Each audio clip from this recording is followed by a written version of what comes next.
सखंड को हम लोग कोफैक्टर बोलते हैं, अगर अंग्रेजी में लिया गया। देखो अब क्या करना है, मान लीजिए कि मैंने आपको एक सारणी दे दिया है, ठीक है ना, या एक अवयव दे दिया, आप यहाँ अवयव भी दे सकते हैं, ठीक है ना। मान लो मैंने एक अवयव दे दिया आपको कि 1 2 3 4, ठीक है, ये दे दिया एक अवयव, और मैं बोल रहा हूँ इसके उपसारणी क्या है, क्या करना है इसके उपसारणी, यानी माइनर। तो बहुत ही आसान, ये समझ में आ गया था कि पूरा जुड़ा हुआ है। तो सबसे पहले हम लोग क्या निकाल रहे हैं, उपसरण यानी माइनर निकाल।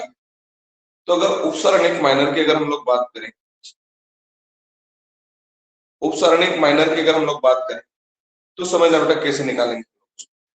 उपसरणिक माइनर की बात करें तो सबसे पहले माइनर जो अंग्रेजी शब्द है उपसरणिक मतलब माइनर। तो अगर माइनर को हम डिनोट करेंगे एम, किससे डिनोट करेंगे एम से। देखो भले हम लोग हिंदी में उपसरणिक बोल रहे हैं और सिंबल यूज करते हैं, जैसे आप लोगों ने देखा होगा कि जो भी आप लोगों ने कुछ यूनिट पढ़ी होगी मीटर है ना, या फिर और भी आप लोग कुछ चीजें देखते होंगे, नहीं उसमें जनरली विद्युत धारा है, उसको आई से डिनोट, ठीक है ना। मतलब बोलते हम लोग हिंदी में कुछ और, पर प्रदर्शित तो जो अंग्रेजी शब्द होता है उसको प्रदर्शित करते हैं। तो जैसे हम लोग क्या बोल रहे हैं उपसारणी, यानी कहते हैं इसके उपसारणी सीखेंगे हम लोग, क्या सीखेंगे बेटा उपसारणी। लेकिन उपसारणी को अंग्रेजी में हम लोग क्या बोलते हैं, माइनर, क्या बोलते हैं उसको माइनर। उसका मतलब ब्रैकेट में लिख लो आप लोग, ठीक है। तो उसको हम लोग क्या बोलते हैं अंग्रेजी में माइनर। तो इसलिए वो माइनर का जो पहला शब्द है एम, उससे डिनोट करेंगे माइनर, क्लियर है। तो अगर मुझे ये उपसरणिक निकालना पड़े, माइनर निकालना पड़े तो कैसे निकालना, सबसे पहले निकालूंगा मैं m1, क्या निकालूंगा मैं m1। तो m11 का मतलब होता है पहला जो रहेगा ना वो रहेगा पंक्ति के रो के, और दूसरा जो रहेगा वो कॉलम के लिए स्तंभ, क्लियर है क्या। जैसे हम लोग इसके ऑर्डर में बताते थे, इसकी क्वालिटी बताते थे, तो पहले किसको लेते पंक्ति, फिर किसको लेते थे स्तंभ। तो वैसे अगर m एक एक मुझे निकालना है, उसका मतलब होता है कि पहले तो आप पंक्ति छोड़ दो और पहला स्तंभ छोड़, कौन बच गया 4। तो m एक कौन आ जाएगा। अब अगर हमको m एक दो निकालना है, m एक दो, अगर अब हमें m एक दो निकालना है तो आपको क्या करना है, पहले तो पंक्ति छोड़ दो और दूसरा क्या छोड़ दो स्तंभ, क्या समझ में आ रहा है। अब अगर हम लोगों को मान लो m, समझना पड़ा m दो एक निकालना तो दूसरी तो पंक्ति छोड़ दो और पहला स्तंभ कौन आ जाएगा 3, क्या है समझ। और अगर हमको m दो दो निकालना तो क्या करो दूसरी पंक्ति, क्या समझ में। अरे माइनर निकालना है कि नहीं, आसान है, बिल्कुल कंफ्यूजन। ये किसका था 2 क्रॉस 2 का, लेकिन अगर मान 3 क्रॉस 3 मान इसमें आ जाए 3 क्रॉस 3, मान लो ये आपको एक अवयव दे दिया, क्या दे दिया अवयव, और यहाँ दे दिया 1 2 3 0 2 1 -1 5, ठीक है ना। ये एक आपको सरणी दे दिया, ठीक, सॉरी अवयव दे दिया है, और पूछ रहा है कि इसके सारे उपसरणी बताओ, क्या बताओ सारे उपसरणी। तुमको क्या निकालना, उपसरणी निकालना। तो सबसे पहले कौन आएगा m एक एक आएगा, अरे m11 आएगा ना, इसका मतलब क्या हो जाएगा पहले तो और पहला क्या छोड़ दो इसका। अब 4 अवयव दिखेंगे, इसका गुणा इसमें करो कितना बनेगा 4 माइनस, क्या समझ में आया। देखो इसमें आसान, इसमें कोई गुणा करने की जरूरत ही नहीं पड़ती, क्यों 3 अवयव जा रहे थे बच्चे वो, लेकिन इसमें क्या होगा, जैसे मान लो हमको m एक चाहिए, तो देखो पहले तो पंक्ति छोड़ी और पहला छोड़ा स्तंभ, तो 4 अवयव बच गए ना, मतलब 4 अवयव बचेंगे तो उसको सारणी दे सकते हैं, इसके जैसा देखेंगे सारणी दे। तो देखो इसका गुणा इसमें किया तो 2 गुना 4, इसका गुणा इसमें किया तो माइनस का 5, और 4 में से कौन से लेके रखा माइनस का 5, तो कितना गया। हम निकाल रहे हैं उपसरण, क्या निकाल रहे हैं बेटा उपसरणिक निकालना सीख रहे हैं, क्या सीख रहे हैं हम लोग बोलो जल्दी, उपसरणिक निकालना सीख रहे हैं, कोई कंफ्यूजन हो तो क्लियर है क्या, क्या सीख रहे हैं हम लोग उपसरणिक निकालना मतलब माइनर निकालना। m एक एक आ गया, अब किसकी बारी बोलो m एक दो, अरे किसकी बारी एक दो का मतलब क्या समझे, पहली तो छोड़नी है पंक्ति और दूसरी छोड़नी है, दूसरा छोड़ना है स्तंभ, मान लगे 2 2 4 माइनस तो कितना आ गया माइनस का 11, यही समझ में आया।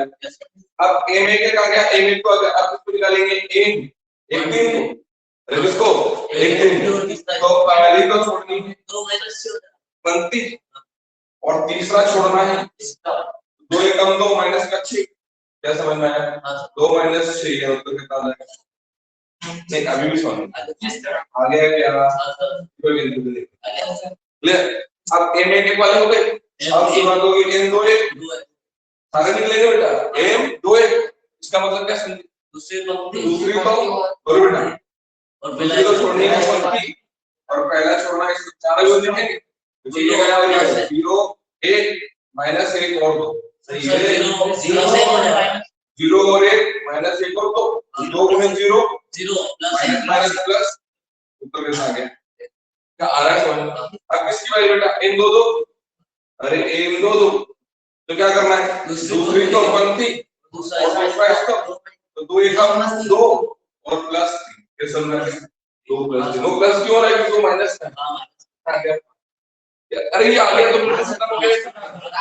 किसकी बारी 2 3, अरे m 2 3 चाहिए ना, क्या मतलब दूसरी तो पंक्ति और तीसरा स्तंभ उसको छोड़ दो सर, एक माइनस दूसरी पंक्ति और तीसरा स्तंभ 1 माइनस 0 क्या समझ में आया बेटा 1 माइनस 0 ये कितना है। अब m एक एक वाले हो गए, m दो दो वाले हो गए, अब 3 वाले तो क्या निकालेंगे m 3 1 तीन एक का मतलब समझ रहे हो ना, तीसरी तो पंक्ति पहला स्तंभ तो 0 माइनस 2 क्योंकि ये भी माइनस का माइनस नहीं है, ये माइनस का है प्लस का तो प्लस का ही रहेगा, ये तो हमने माइनस तभी दो दोनों चार किया था दो दोनों अच्छा प्लस ही तो देखो क्या जा रहा है 3 और कितना जाएगा 5 प्लस 2 तो 0 प्लस अब किसकी वैल्यू बेटा m 3 दो इसका मतलब क्या समझे, इसलिए कोई तो पंक्ति और दूसरा इसका 5 प्लस 2 क्या समझ में आया 5 प्लस यानी कितना हो जाएगा। अब किसकी वैल्यू बेटा m 3 इसका मतलब क्या समझे, तीसरी तो पंक्ति और तीसरा इसका तो 2 माइनस 0 क्या हो जाएगा 2 माइनस 2 आ जाएगा, क्या ये समझ में आया कि नहीं आया, क्लियर है। ये आ गए इसके माइनस खूब सारा दिखा गए सीख गए, मैं क्वेश्चन आपसे करूंगा हटा दूं मैं क्या इसको क्या करोगे नोट करके अभी दो क्वेश्चन करेंगे चलिए क्वेश्चन लिखो फाइंड माइनर उप सारणी को ज्ञात कीजिए, फाइंड माइनस उप सारणी को ज्ञात कीजिए, किसको ज्ञात करना है आपको उप सारणी को ज्ञात करना है, ये दिया आपको 2 माइनस 1 4 2 माइनस 1 4 ये कोई सारणी ये दे दिया आपको कोई दो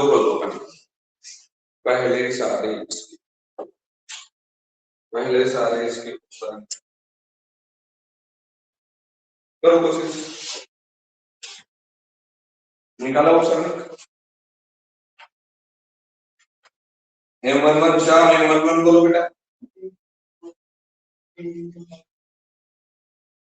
श्याम देवेंद्र M11 बोलो बेटा क्या है। हाँ सर ये कनेक्ट नहीं है क्या एक सेकंड बेसिक लगा बोलना चाहिए ना ब्लूटूथ ही कनेक्ट नहीं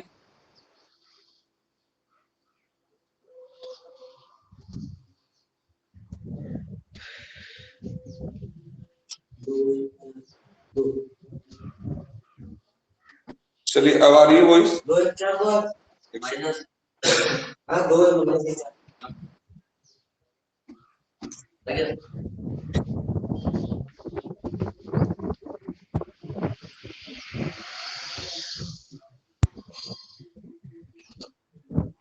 अब सही से आ रही होगी चलिए हाँ सर अब आ रही है वॉइस सही से हाँ है ना, वो ब्लूटूथ ही कनेक्ट नहीं किया।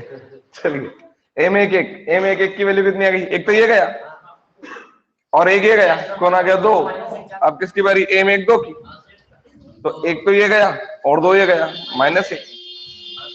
अब बंद कर लो शाम M21 तो 2 1 की बात करें 2 तो ये गया और एक ये गया, कौन आ गया 4।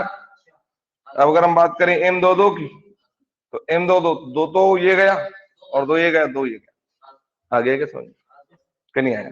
देवेंद्र आ गया बेटा समझ में, माइनर निकालना सर आ गया क्लियर ओके। अब हम किसको देखेंगे, 3 वाले को देखते हैं, हो गया था शुभम 100%। चलिए अगला देखो फिर फाइंड माइनर्स उप सारणी को ज्ञात कीजिए, फाइंड माइनर्स, उपसरणिक को ज्ञात कीजिए। और ये दे दिया 2 -1 3 2 5 1 0 4 2। उपसरणिक को ज्ञात कीजिए, ठीक है ना। इसके क्या करना है, उपसरणिक हम लोगों को निकालना है, माइनर्स निकालना है। कर सकते हैं क्या? चलिए तो करिए जल्दी से। फाइंड माइनर्स, उपसरणिक को ज्ञात कीजिए।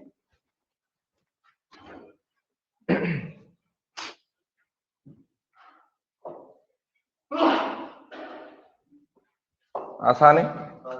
एम 1 1 बोलो क्या आया? 6 आ रहा होगा। कैसे? एक तो ये गया और एक ये गया, 5 दूना 10, 10 - 4 यानी कितना आ गया? 6। हम एक एम 1 2 तो पहली तो पंक्ति, दूसरा स्तंभ, -4 सॉरी -2 -6 -2 और -1200 10 क्यों आएगा? 14 आएगा माइनस। देखो पहली पंक्ति और दूसरा स्तंभ तो -2 और 3 4 जा 12 -12 तो -12 और -2 नहीं, अभी भी नहीं आएगा। -14। अब किसकी बारी बेटा? M13 की। M13 को समझ गए क्या? पहली पंक्ति, तीसरा स्तंभ, -1 -15 कितना हो जाएगा? -16। क्या ही आया? अच्छा M21 निकालो बेटा। आप लोग अगर यहाँ से कॉपी करोगे तो सीख नहीं पाओगे। M21 निकालो जल्दी से। ये तो गया 2 और ये गया 1, 4 - 0 4 - 0 यानी उत्तर कितना आ गया? 4। अब देखो ना, M21 ये तो 2 और ये 1, 2 दूना 4 -0। अब किसकी बारी बेटा? बोलो इसे। 4 आ जाएगा। M22 की बारी। अरे M22 तो दूसरी तो गई पंक्ति और दूसरा गया स्तंभ, 4 -0। क्यों? यही आएगा। M23 की बात कर रहे हो। M23 को देखते हैं तो ये तो गया 2 और ये गया 3 2। देखो ये तो गया 2, ये हो जाएगा 2 - 6 2 - 6 कितना आ गया? -4। अब किसकी बारी बेटा? बोलो जल्दी से। अब 3 1 देखना है। 3 1 तीसरी तो पंक्ति, पहला स्तंभ, 4 दूना 8 -0 8 -0 यानी कितना हो गया? 8। क्या आ रहा है कि नहीं आ रहा है बता दो। M32 की बारी तो 3 तो ये गया और ये 2 हो गएगा, 4 दूना 8 -0 8 -0 तो 8 ही आएगा ना प्लस। अब M33 अरे तो 8 मेरी बात सुनो, 8 + 0 कर भी दिया तो क्या होगा? 8 - 0 कर भी दिया तो क्या? उस माइनस जाए कि प्लस जाए, 0 तो अनंत है वो, कुछ भी दे दो उसको, सबको खा जाएगा वो, ठीक है। M33 तो 3 तो ये गया, 3 ये गया, 5 दूना 10 और +2 तो 10 + 2 यानी उत्तर कितना हो गया? 12। क्या समझ में आ गया? तो माइनर आ गया आप लोगों को निकालना, क्या नहीं आया? तो अगर माइनर आ गया मतलब कि उपसरणिक आ गया तो सखंड आराम से समझ में आ जाएगा। क्या निकालना है? सखंड। अब सखंड में कुछ नहीं, बहुत ही आसान है। जैसे मान लो माइनर को एम और सखंड को अंग्रेजी में बोलते हैं कोफैक्टर। क्या बोलते हैं? तो कोफैक्टर का पहला जो वर्ड है सी, तो कोफैक्टर निकालेंगे तो उसको किससे डिनोट करेंगे हम लोग? सी से। जैसे माइनर को किससे डिनोट किया था? एम से। ऐसे सखंड के लिए क्या यूज करेंगे? सी। क्यों? क्योंकि अंग्रेजी में उसको क्या बोलते हैं हम लोग? कोफैक्टर। तो देखो कुछ भी नहीं, बहुत ही आसान है। अब समझना है, एक्चुअल में इसका फॉर्मूला भी होता है, पर फॉर्मूला तो बच्चे कभी याद रखते ही नहीं क्योंकि फॉर्मूला उनको समझ में ही नहीं आता है। आपको आ जाएगा ऐसे CIJ। क्या बेटा? CIJ का मतलब जैसे यहाँ आई की जगह 1 हो सकता है, जे की जगह 2 1 हो सकता है, एक एक की बात हो जाएगी। तो उसका ये कहना है कि अगर आपको CIJ निकालना, कोई सा भी रो और कोई सा भी कॉलम हो सकता है। अरे यहाँ 2 और 1 हो गया तो 2 1 हो जाएगा, 3 और 2 हो गया तो 3 2 हो जाएगा। तो बोल रहा है कोई सा भी रो कोई सा भी कॉलम का अगर आपको कोफैक्टर यानी सखंड निकालना हो तो ये बराबर होता है -1 की घात I + J। क्या बेटा? I + J और साथ में आ जाएगा MIJ। कौन आ जाएगा? MIJ। यानी जो माइनर निकाला है ना उसी से कोफैक्टर निकल जाएगा। उसी से क्या निकल जाएगा?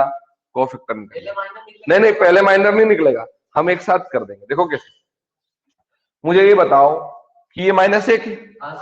अब मान लो I 1 हुआ, I क्या हो गया? और जे क्या हो गया 1, तो 1 और 1 कितना हो गया, तो यहाँ कितना घात हो जाएगी 2। और अगर किसी भी ऋणात्मक की घात अगर सम हो तो क्या हो जाता है वो धनात्मक, अरे हो जाएगा पॉजिटिव। तो देखो सी आई जे बराबर एम आई जे हो गया क्या, यानी हमको कुछ नहीं करना है, ये जो माइनर निकाले ना यही हमारे कोफैक्टर बन जाएंगे। क्या बन जाएंगे, कोफैक्टर। अरे क्या बन जाएंगे, पर ध्यान क्या देना है पता है, जहां जहां इनका योग सम हो वहां वहां प्लस चिन्ह कर दो, और जहां जहां इनका योग विषम हो वहां वहां पर चिन्ह बदल दो। नहीं आया था, अरे आ गया क्या, जहां जहां पर योग सम हो वहां पर जो माइनर आ रहा है ना, -4 अगर माइनर आ रहा है तो -4 लिख दो, -2 आ रहा है तो -2 लिख दो, वहां पर चिन्ह बदलने की जरूरत नहीं है। लेकिन जहां पर इन दोनों का योग क्या हो जाएगा, विषम, क्या हो जाएगा, वहां पर चिन्ह को क्या कर दो, बदल दो। अगर माइनस है तो और प्लस है तो, समझ में आया कि नहीं आया, क्योंकि माइनस आ जाएगा ना वो, उसका चिन्ह परिवर्तित कर देगा। क्या थोड़ा बहुत समझे, मैं करके बताता हूँ जैसे कैसे। सर आपने जैसे 1 + 1 2 कर दिया, हाँ, इसके बाद एम आई जे का क्या मतलब, एम आई जे का मतलब ये है कि हम 3 पर जाकर रुक जाते, वो तो बोल रहे 1000 ले लो, आई की वैल्यू 1000 होती और जे की वैल्यू 2000 होती, तो हम लोग 1000 कॉलम और 2000 रो में, सॉरी 1000 रो और 2000 कॉलम में घूम रहे, तो वहां का भी मान यहाँ से निकल जाएगा। समझे क्या, चलिए अगर अब हम बात कर, देखो सिंपल सा क्वेश्चन लेते हैं कि ये कोई आपको एक आयु दे दिया है, मैट्रिक्स दे दिया है, मान लो 1 2 3 4, ठीक है ना, और बोल रहा है कि इसके सारे ही कोफैक्टर निकालो, मतलब सारे ही सहखंड निकालो। क्या निकालना है, तो सबसे पहले कौन आएगा, C11 आएगा, C11, तो 1 और 1 कितना हो गया 2, 2 यानी सम, अरे इवन हो गया ना, सम, सम यानी धनात्मक। क्लियर है क्या, अरे क्लियर है। अब मुझे बता दो, ये तो प्लस आ गया, अब इसका मतलब पहली तो पंक्ति और पहला स्तंभ यानी कौन आ जाएगा, अच्छा क्या समझ में आया, क्यों, क्योंकि 1 और 1 2, 2 यानी सम। अब देखो अब क्या चाहिए आपको, 2 1, तो 2 और 1 3, 3 हो गया मतलब विषम, यानी क्या आ जाएगा माइनस। ये तो गया आपके पास 2, सॉरी 1 2 लेना था, ये तो गया 1 और ये गया 2, यानी कौन आ जाएगा माइनस। समझ में आया क्या, अब किसकी बारी, C 2 1, तो 2 और 1 कितना हो गया 3, 3 यानी क्या हो जाएगा माइनस, ये तो गया आपका 2 और ये गया 1, कौन आ गया आपके पास। अब किसकी बारी बेटा, C 2 2 की, 2 और 2 4, 4 यानी वो तो वही रहेगा जो चिन्ह आएगा प्लस। अब 2 तो ये गया और 2 ये गया, ये नहीं समझ, तो मैंने बताया था बच्चों को सूत्र कम समझना आता है, क्यों, क्योंकि लोड ही नहीं लेना चाहते हो, कुल मिलाकर वही तो हो रहा है। अरे कभी कभी ऑब्जेक्टिव्स में पूछ लेते हैं कि what is the relation between minor and cofactor, उपसारणिक और सहखंड में क्या संबंध, नहीं समझे आप लोग, कभी कभी ऑब्जेक्टिव में पूछ लेते हैं what is the relation between minor and cofactor, उपसारणिक और सहखंड में क्या संबंध है, और 4 ऑप्शन दे देगा वो कुछ भी, तो आपको पता होगा तो, हाँ ये संबंध है, नहीं समझे, अरे सूत्र तो बहुत, तो सूत्र से क्या, देखो माइनस 1 1 चाहिए, यहाँ कौन आ जाएगा 1 और 1, ये C11 हो जाएगा, 2 2 यानी क्या हो गया वो सम, -1 की घात 2 करोगे तो 1 हो गया, और यहाँ कौन आ जाएगा 1 1 आ जाएगा, तो वही जो माइनर निकाला था वही तो आपका कोफैक्टर बन गया। समझ में आया कि नहीं, क्लियर है क्या, नोट कर लो इसको, नोट कर लो, ये तो नोट कर लो, सिर्फ सूत्र को नोट कर लो, यही तो याद रखना है, इसलिए याद रखना है कि ऑब्जेक्टिव्स में कभी पूछ लेते, मैं को लिखता हूं, जैसे मैंने लिख दिया है A बराबर 1 2 3 2 -1 4 0 5 1, कोफैक्टर निकालना है, निकालेंगे ना, कोई सूत्र लगाने की जरूरत तो नहीं ना उसमें, कोफैक्टर निकालना है। जैसे कोफैक्टर निकालना है C11, तो 1 और 1 कितना हो गया 2, तो क्या आ जाएगा प्लस, पहली तो पंक्ति, सॉरी पहली पंक्ति और पहला स्तंभ, हट गया क्या ये -1, देखो बेटा -20, तो कितना हो जाएगा उत्तर -21। समझ में आ गया क्या, अब C 1 1 के बाद किसकी बारी बेटा, C 1 2 की, तो 1 और 2 कितना हो गया 3, 3 यानी क्या आ जाएगा यानी माइनस, तो देखो 1 2, ये तो गया 1 और ये गया 2, 2 एकम और माइनस के 15, 2 एकम 2 माइनस के 15, कितना हो गया माइनस का 13, पर एक बाहर माइनस है, माइनस माइनस प्लस का 13, आ रहा है समझ में। अब किसकी बारी बेटा, C13 की, तो 1 तो ये गया, और देखो 1 और 3 कितना हो गया 4, 4 यानी सम, सम यानी क्या आ जाएगा प्लस, समझ गए होंगे। हाँ देखो ये कौन गया आपके पास 1 और ये गया 3, 4 दूना 8 और माइनस माइनस प्लस का 3, तो 8 प्लस 3 यानी कितना हो गया वो। अब ऐसे ये C11 वाली लाइन होगी, C21 वाली लाइन, तो C21 इसका मतलब समझे क्या नहीं समझे। दूसरी तो जाएगी पंक्ति और पहला जाएगा स्तंभ, 2 और 1 हो गया 3, 3 यानी क्या आ जाएगा माइनस, पहले ही लगा दो माइनस। तो देखो क्या हो गया 2 और 1, ये बन जाएगा 2 माइनस 0, 2 माइनस 0, उत्तर कितना हो जाएगा। अब किसकी बारी बेटा, C22 की, 2 और 2 कितना हो गया 4, चिन्ह बदलने की जरूरत नहीं है, तो 2 तो ये गया और 2 ये गया, 1 माइनस 0, 1 माइनस 0, उत्तर कितना हो जाएगा 1। क्या समझ में आया। अब किसकी बारी बेटा बोलो, C23 की, 2 और 3 कितना हो गया 5, अरे 2 और 3 5, 5 यानी विषम ओड यानी क्या हो जाएगा माइनस। देखो 2 3 जाना है, 2 और 3 4 माइनस 6, कितना हो गया बेटा 4 माइनस 6, प्लस के 2 आ जाएंगे। अभी भी नहीं समझे क्या। कुल मिलाकर माइनर ही निकाल रहे हैं, जहां जहां योग क्या हो रहा है विषम, वहां माइनस लगा रहे हैं, और जहां सम है वहां कोई बदल ही नहीं रहे। आया समझ में। अब देखो एक और देखते, C31, 3 और 1 कितना हो गया 4, 4 यानी धनात्मक, तो 3 तो ये गया और ये क्या गया, तो 5 दूना 10, तो कौन हो जाएगा 10 माइनस 0, यानी कौन आ जाएगा 10। अब किसकी बारी बेटा, C32 की, किसकी बारी 3 2 की, तो 5 यानी क्या आ जाएगा माइनस, 3 तो ये गया 2 ये गया, तो कितना हो गया 5, अरे 3 माइनस क्यों, 3 2, तो 3 तो ये गया और 2 ये गया, तो 5 माइनस 0 आ रहा है ना, 5 माइनस 0, यानी उत्तर कितना आ रहा है माइनस का 5। आ रहा है समझ में। अब आखिरी में कौन बेटा, C, बोलो जल्दी से, 3 3 6 आ रहा है, मतलब कि प्लस 3 ये गया और 3 ये गया, माइनस का 1 माइनस का 4, माइनस का 1 और माइनस का 1 और माइनस का 4, तो उत्तर कितना हो जाएगा माइनस का 5। क्या समझ में आया। तो क्लियर हो गया होगा कि माइनर और कोफैक्टर कैसे निकालना है, उपसारणिक और सहखंड कैसे निकालना है। नहीं समझे, आगे आगे नहीं आया। माइनर में कोई प्लस माइनस का लफड़ा नहीं है, कोफैक्टर में मतलब कि सहखंड में ध्यान देना है क्या, और ध्यान भी क्या देना है, जहां विषम आएगा वहां पर माइनस चिन्ह लगा दो, प्लस साइन बदल जाएगा, अगर प्लस आ रहा होगा तो माइनस का हो जाएगा और माइनस आ रहा होगा तो प्लस का हो जाएगा। क्या समझ में आया। बस दोनों में ये तो चेंज है, निकाल माइनर ही रहे, जहां जहां योग सम आ रहा है मतलब इवन आ रहा है वहां वहां पर चिन्ह नहीं बदल रहे, वैसे ही लिख रहे हैं। जहां पर विषम आ रहा है वहां पर देखो पहले ही माइनस लगा दिया। नहीं अभी भी नहीं आया, ये आ गया तो ये चैप्टर लगभग आपका खत्म हो जाएगा। आ गया, चलो मैं एक और करवाता हूं तो समझ में आ जाएगा। थोड़ा बहुत तो दिमाग में आ गया होगा। रवि आया बेटा थोड़ा बहुत समझ में, कुछ भी नहीं आया। आगे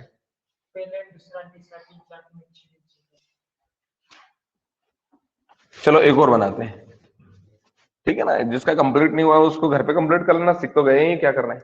चलो अगला दे रहा हूं मैं, उसको जल्दी से करो, मतलब मुझसे आगे भागो। 2 माइनस 1 0, 3 1 4, 2 माइनस 3 1, ठीक है ना। ये दे रखा है, सारे ही मतलब सॉरी सहखंड को ज्ञात कीजिए, फाइंड कोफैक्टर्स। सहखंड को ज्ञात करना है। किसको ज्ञात करना है, सहखंड को। ठीक है, कर सकते हैं क्या। सबसे पहले किसको निकालोगे, C11 को, C11 को निकालेंगे क्या, C11 का मतलब समझ गए क्या, C11 का मतलब समझ गए। और एक कितना हो गया 2, 2 यानी सम, सम यानी धनात्मक, तो पहली पंक्ति और पहला स्तंभ देखो 1 1 और बीच में माइनस, 4 3 12, माइनस माइनस प्लस का 12, उत्तर आ गया आपका 13। क्लियर। C11 हो गया। अब C12, तो 1 और 2 हो गया 3, 3 यानी विषम, विषम यानी माइनस, तो ये तो गया 1 और ये गया 2, माइनस का 1 माइनस 0 या प्लस 0, माइनस 1 प्लस 0, अरे वो समझ गए क्या। लेकिन बाहर माइनस इंतजार कर रहा था, माइनस माइनस प्लस का 1 हो जाएगा। अब किसकी बारी बेटा, C13 की, तो 1 और 3 कितना हो गया 4, 4 होना मतलब कि सम, सम यानी धनात्मक, तो ये तो गया 1 और ये गया 3, तो माइनस के 4 माइनस 0, क्या हो जाएगा माइनस के 4 माइनस 0, तो उत्तर कितना आ जाएगा माइनस। क्या अभी भी नहीं आया, अभी भी कुछ कंफ्यूजन है क्या, इसमें बहुत कंफ्यूज रहते हैं बच्चे, पता नहीं क्यों पर कंफ्यूज रहते हैं, गलतियां करते ही रहते हैं। श्याम बोलो बेटा जल्दी से, कोई कंफ्यूजन? 3 माइनस 8। श्याम बोलो बेटा जल्दी से, एनी कंफ्यूजन? Yes sir. अब अच्छा चलो एक काम करो देवेन, मुझे बताओ बेटा C21 बताओ, C21 बताओ। सर पहले तो श्याम माइक म्यूट कर लो। सेकंड कॉलम और सेकंड रो। श्याम तुम्हारे इधर से कुछ वॉइस आ रही बेटा। C21 देखो जल्दी से। तो सर दो फर्स्ट एक कॉलम कितना हो और गया? सेकंड 3। पहले ये देखो 2 और 1 कितना हो गया? 3। 3 यानी ओड मतलब विषम, विषम माइनस यानी माइनस। पहले तो वो लगा ही माइनस। दो। और ये तो गया 2 और हाँ ये गया 1, ठीक है। एक 2 और 1 हाँ चले गया है, समझ में आया कि नहीं आया? अब देखो ये कितना हो यस सर। जाएगा? 3 और माइनस का हो 3 जाएगा माइनस 8। देखो ये 3 माइनस का 8 8, 3 में से 8 जाएगा तो माइनस का 5, लेकिन बाहर पहले से -5 माइनस है तो माइनस माइनस प्लस। +5। ये आया था क्या? अब C22, ओके C22 यानी दूसरी पंक्ति दूसरा स्तंभ, ये दूसरी पंक्ति और ये दूसरा स्तंभ, 2 माइनस 0, 2 माइनस 0 और ये 2 और 2 4 हो रहा था तो प्लस C कितना आ जाएगा? 2। क्या समझ में आया? अब किसकी बारी बेटा? C23 की। 2 और 3 कितना हो गया? 5। 5 यानी ओड, ओड यानी माइनस, तो 2 तो ये गया, अरे 2 तो ये गया और 3 ये गया, तो 4 दूना 8 माइनस 0 कितना हो जाएगा? 8 माइनस 0, यानी उत्तर हो जाएगा माइनस का। अब मुझे सिर्फ इतना बता दो कि क्या आपको अगर माइनर निकालना गया तो इसमें सखंड में क्या है? नहीं आ रहा है, कंफ्यूज हो गई क्या? आखिरी वाला देखो 2 3, तो 2 तो ये गया और 3 ये गया, अरे 2 ये गया और 3 ये गया, तो ये दोनों तो 2 और ये 3 चले गया, तो 4 दूना और माइनस कौन हो गया? 0। अब किसकी बारी बेटा? C31 की। मुझे समझ में आ रहा क्यों कंफ्यूज हो रहे हैं, आराम से सोचो ना। C31 तो 3 और 1 कितना हो गया? 4। 4 यानी सम, सम यानी क्या जाएगा? धनात्मक। तो आराम से बिना टेंशन किए 3 तो इसको छोड़ दो और पहला स्तंभ छोड़ दो। ये माइनस का 9 और माइनस का 2, देखो ना, माइनस का 9 और माइनस का 2, तो माइनस 9 और माइनस का 2 कितना आ जाएगा? माइनस का 11। गड़बड़ कर दी तुमने फिर। अरे क्या, अब C3 दो तो 3 और 2 कितना हो गया? 5। 5 यानी विषम यानी माइनस, तो बिना टेंशन लिए तीसरा तो इसको छोड़ो और दूसरा इसको छोड़ो, तो -6 और प्लस के 2, तो -6 और प्लस के 2 कितना बचेगा? माइनस का 4, बाहर माइनस है, माइनस माइनस प्लस। अब किसकी बारी बेटा? C33 की। तो तीसरी तो पंक्ति और तीसरा स्तंभ, 2 + 3, और 3 और 3 6 हो रहा है, नहीं आया सर, तो वो तो धनात्मक ही रहेगा, यानी उत्तर कितना हो जाएगा? नहीं अभी भी नहीं सीखे। अब तो थोड़ा बहुत आया होगा कि कैसे कोफैक्टर को फाइंड करते हैं, how to we find the cofactor, सखंड को कैसे निकालना है। नहीं आया, एक और करते हैं तो और क्लियर हो जाएगा। अच्छा ये सखंड आ गया ना, इसके आगे सीखते हैं ना तो और सीखने को मिलेगा। तो डायरेक्ट सखंड आपसे पूछेगा ही नहीं, वो तो आपसे पूछेगा सखंडज, सखंडज एडजॉइंट पूछेगा। हाँ हाँ बस इससे जुड़ा हुआ है। वो क्या पूछेगा आपसे? सखंडज, समझना बेटा क्या पूछेगा वो? सखंडज, सखंडज, सखंडज अंग्रेजी में बोलते हैं एडजॉइंट। क्या बोलते हैं उसको? एडजॉइंट, ठीक है ना, सखंडज एडजॉइंट। इसलिए सखंडज को हम लोग इससे डिनोट करते हैं, एडजॉइंट ऑफ ए, मतलब ए का निकालेंगे, ये एडजॉइंट बोलते हैं ना सखंडज को, इसलिए उसको हम लोग किससे डिनोट करते हैं? एडजॉइंट, ADJ, ये आपको लिखना ही नहीं समझे। अगर कभी भी सखंडज निकालना है तो एडजॉइंट, ए का निकालना है तो ए, बी का निकालना है तो एडजॉइंट ऑफ बी, सी का निकालना है तो एडजॉइंट ऑफ सी। वो अंग्रेजी वर्ड यूज होता है इसमें, नहीं समझे। तो क्या निकालने जा रहे हैं हम लोग? सखंडज। तो सखंडज भी कोई बड़ा काम नहीं है। सबसे पहले सखंडज के लिए चलो लिख लो, सखंडज ज्ञात करने के लिए सबसे पहले सखंड को निकालेंगे। किसको निकालेंगे? सखंड, जो अभी हम लोग सीखे हैं, पॉइंट बना लो। सखंडज को ज्ञात करने के लिए to find adjoint first we find cofactor. पहले क्या निकालेंगे हम लोग? सखंड निकालेंगे। पहला पॉइंट लिखा, पहला पॉइंट क्या है बेटा? सखंड निकालेंगे, ठीक है। दूसरा लिखो अवयव सी का निर्माण करेंगे, अवयव सी का निर्माण करेंगे। फॉर्म है मैट्रिक्स सी, अवयव सी का निर्माण करेंगे। अभी अवयव सी कैसे बनेगा? कुछ नहीं, बहुत ही आसान। अवयव सी बनाना ना, तो जैसे यहाँ कौन आ जाएगा C11 जो आप निकाल चुके हो, यहाँ कौन आ जाएगा C12, C13, C21, हाँ वही तो मान लिखना है, C22 और C23, हाँ C31, C32 और C33। क्या समझ गए क्या? पहला काम तो वही सारे सी निकालना है, C11 वही अवयव सॉरी सखंड निकालना है। दूसरा क्या बोला? अवयव सी का निर्माण करना है। तो अवयव सी में कुछ नहीं, वो जो आएंगे ना उन्हीं को लिखना है। क्लियर है क्या? और अब 2 पॉइंट हो गए। तीसरा पॉइंट एडजॉइंट ऑफ ए, मतलब ए का सखंड। एडजॉइंट ऑफ ए बराबर बनेगा सी का परिवर्त। सी का परिवर्त यानी ट्रांसपोज ऑफ सी।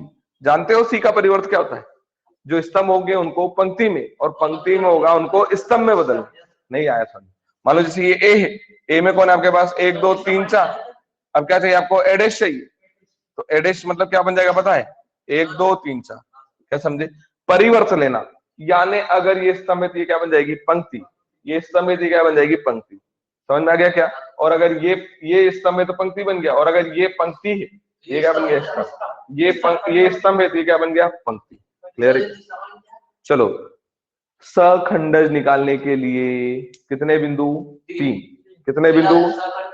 पहला, दूसरा और तीसरा सी का परिवर्त ज्ञात करना। वही एडजॉइंट ऑफ ए निकालना, यानी सी का परिवर्त। तो सी का परिवर्त मतलब ट्रांसपोज ऑफ सी ही हमारा क्या है? एडजॉइंट ऑफ ए। तो सखंडज निकालना मतलब सखंड निकालना आ गया तो सखंडज तो निकल ही जाएगा। नहीं सर, 4 मार्क्स में क्वेश्चन आता है। कितने मार्क्स में? 4। नहीं अभी भी गड़बड़ कर दोगे? नहीं करोगे क्या? चलिए फिर से समझते हैं। चलो एक क्वेश्चन कर लेते हैं। लिखो, सखंडज ज्ञात कीजिए।